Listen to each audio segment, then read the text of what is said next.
Hey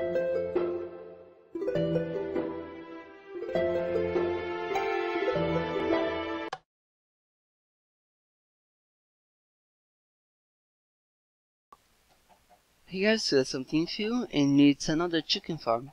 So I made another chicken farm some days ago that was a lot fancier than this one, but it wasn't very reliable because it consisted on moving chickens from a place to another, and that could glitch out sometimes.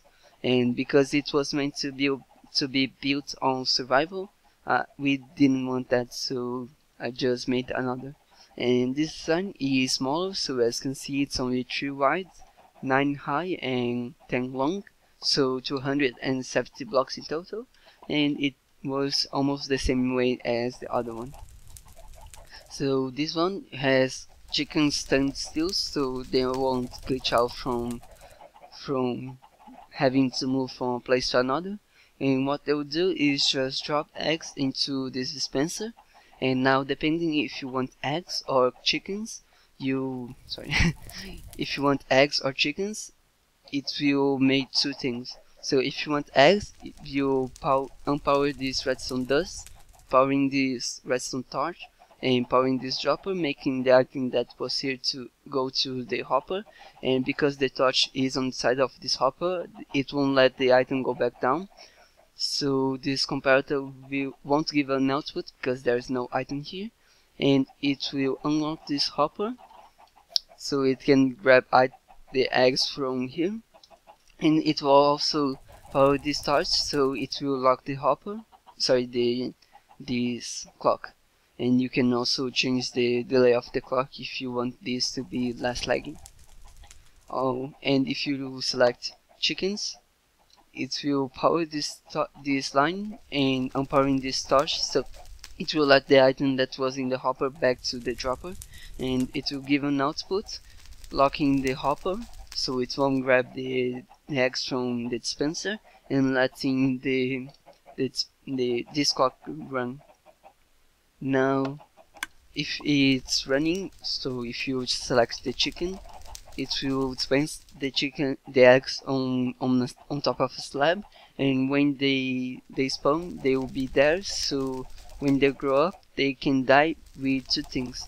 Now, depending if you want cooked chicken or raw chicken, you'll be able to change from to lava or a block. So when they grow up, their hitbox will, if you select the cooked chicken, it will hit the lava and they'll burn to death, so they will drop cooked chicken.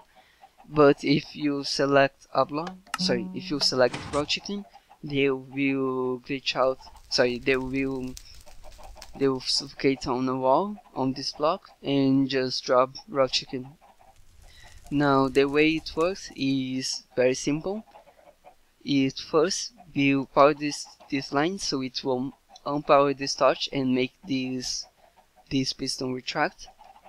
Then it will power this dispenser, making the lava go to the system, and because when you dispense the lava there will be only an empty bucket, this comparator will only give a signal strength of 1, letting this torch turn on and powering this line, so it won't let the piston extend again, as you can see.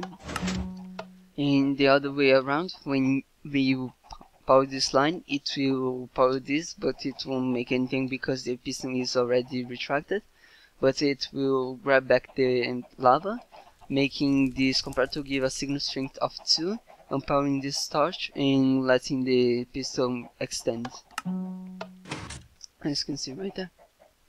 So one thing that I have to mention is that if you want to build it, you can't have glass here because their drops would glitch out and fly to all over the place. And so if you want to build it, you have to put solid blocks here so they don't glitch out.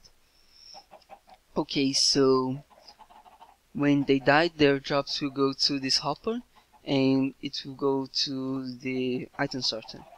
And if we select the eggs, the hopper that was on top of below the dispenser will go to the same item sorter. Now this item sorter is a little bit different, so first of all, it's only 3 wide so it can fit the system, but it also doesn't interfere with the item sorters on the side of it. So if anytime this gets full, so if the system overflows, this would give a secret string higher than 2, and if it was stacked with the item sorter on the side of it, it would interfere with the next one and it would break it. But if you have a design like that, it won't break at all. Now, when it overflows, what will happen is that the chest will start clogging up, and here the items will only get the items from this item sorter will only be there, so it won't interfere on this next 4 slots, because if we had on the 4 slots, if it was full when we grab back the items from this chest, it would make this stack go down, then this stack, then this stack, and it will let these slots empty, so it would break the system. But if we have items that aren't from the system, we'll have it working just fine and it can overflow without problem. Now also when it overflows, the items that are coming from here won't be able to enter the chest, the hopper, sorry, and it will continue on the item sorter, and the item sorter, and because any other hopper will be able to get it, it will end up on this dropper, and it will, if there's items in there, it will trigger a clock that trigger a clock that will dispense the items on top of this fire and burn them, so it won't make thousands of entities on the world and won't lag it. But I think that's basically it. I also have a nicer design over here with the levers and the button on the front of it, so it looks nicer, and you can make much of a larger part of the system underground. And if you want, you can have your items, your storage going down here like that.